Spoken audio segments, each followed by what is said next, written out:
Hey, what's up, Reefers? I'm Reefer Matt, and welcome back to the Reef Cave. We're going to talk about Acropora coral and how we can get your tank ready for them.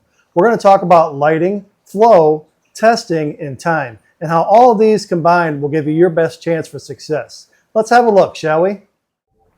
And here's the 75-gallon SBS tank. If you would, don't swipe through the video because you might miss some important information. So for lighting in this tank, I have 4 Kessel A360X tuna blue lights. They are on a Reef Bright XHO fixture, which is turned off right now. It's a little later at night when I'm recording this. So for power on Acropora, I suggest a minimum of 200.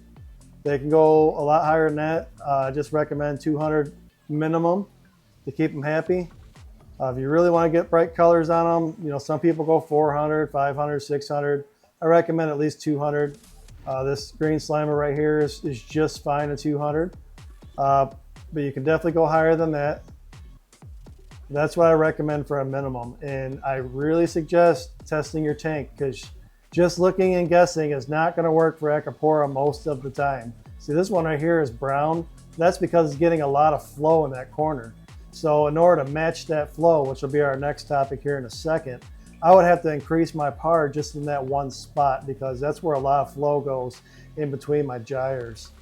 But the rest of them, they're pretty much out in the middle. There's not a ton of flow, so they can handle a little bit lower power. And as you can see, the Walt Disney's doing pretty good. And this No Name Here one is also doing good. So for your lighting, I recommend at least 200 power and just test your tank, map it out, know what your power is through your different power levels, and it'll really eliminate a lot of guessing. So to go with lighting is flow. Flow and lighting go together. That is because coral have zooxanthellae in them, and they're basically like an algae. They're like a half algae, half animal. So they need photosynthesis to stay alive, and then they create sugars, which the coral feed off of. So to provide the flow, we want to use higher flow, indirect flow. I got a gyre there and one in the back over there, and that's all the flow I have in this tank. Well, there's one little one there, but it's not really doing much because the coral is growing out so much over it. But really, you can't get too much flow in a sense as long as it's indirect flow. It's something you got to play around with. If your coral are browning out, then they could be getting too much flow. They could be getting not enough light. So between lighting and flow, you can tweak it. If you want brighter colors, ramp up the lighting and the flow, and you can get brighter colors that way. If your coral are turning green or brown, try turning up the light, try turning down the flow if your flow is really cranked up. But you'll just have to play with that combination to find the sweet spot. Unfortunately for flow, there's not readily made things in the hobby that we can just stick in the tank like a power meter for flow and test our flow in our tank. So it's really guessing. And all you're doing is just looking at the polyps of your coral and seeing if they're moving around and stuff. You want to move it around randomly and not always blowing to the side, but just kind of going in all directions. But really in this spot right here, you can see there's not a ton of flow there, but there is some. You can see some detritus blowing around it.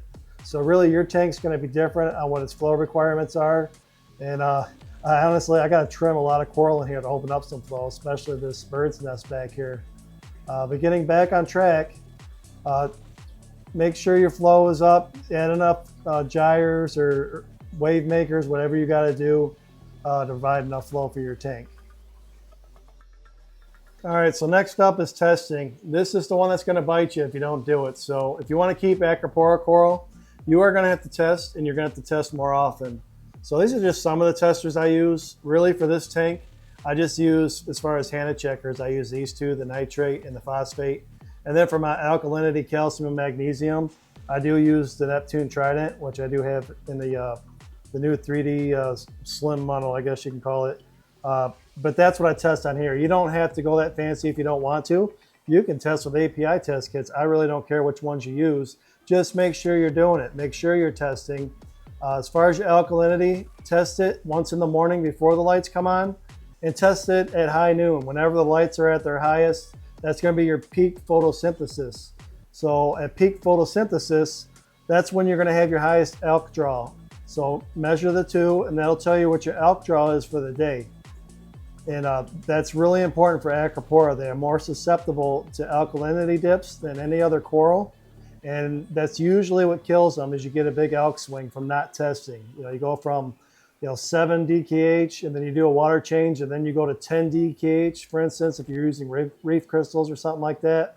And you're wondering, why can't I keep Acropora? Well, if you haven't been testing your alkalinity, that could be an issue. So make sure that you're testing more, and you're testing at the right time also for alkalinity.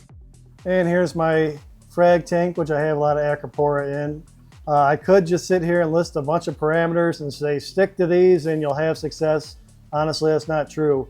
Your tank's going to be different, so it's just something you're going to have to figure out. I do suggest lower nutrients though, above 0. If your nitrates are 10 or 20, don't worry about it. You don't need 2 for nitrate or anything super low. So just focus on testing, focus on keeping your maintenance routine up. If you do water changes, make sure you keep up on those, and just keep everything as stable as you can. And that just is basically keeping up on the routine. Just test, water change, and paying attention to your tank. Make sure you're looking over everything. Make sure there's not things trying to eat your coral or there's any pests on them. That'll lead to failures as well with Acropora. All right, so next I want to talk about time and how that applies to Acropora.